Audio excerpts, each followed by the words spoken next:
Corporate short-termism is where companies care more about the short term than they do about the long term. And that's the antithesis of sustainability. So if we're going to ensure the long-term endurance of companies in our society and our planet, we need to have something more than short-termism. So how does short-termism affect business and business strategy? It affects it in two ways. So on the one side, we prefer instant gratification. We'd rather have something now rather than wait till later. And the second reason that affects business thinking is that companies really don't like uncertainty. So they would rather have their rewards or the benefits or the income now than have to wait for some uncertain future. And so in the end, companies will act in a short-term way if given the choice. My colleague Caroline Flammer and I have done a very interesting study on short-termism. Essentially what we did was compare the companies that just adopted a shareholder resolution for long-term incentive plans for executives and those companies that didn't adopt the resolution. So what you can compare are the outcomes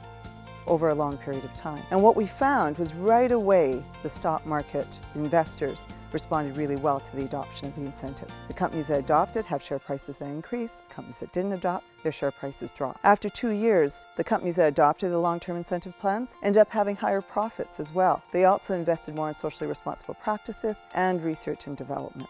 We tend to think that short-termism is bad, but in fact what we want is some degree of short-termism, but we also want some degree of long-termism. Achieving this balance becomes really important. I'm really excited about where the research is going. I think that we need to understand not only the causes of short-termism, is it the markets or is it managers, but the impacts of short-termism. And ultimately, short-termism could be the bane of sustainability. And if we don't deal with the short-termism problem, we will never achieve a world in which both society, the planet, and organizations are sustainable. I believe by unlocking this issue, we can actually make organizations a real force for good.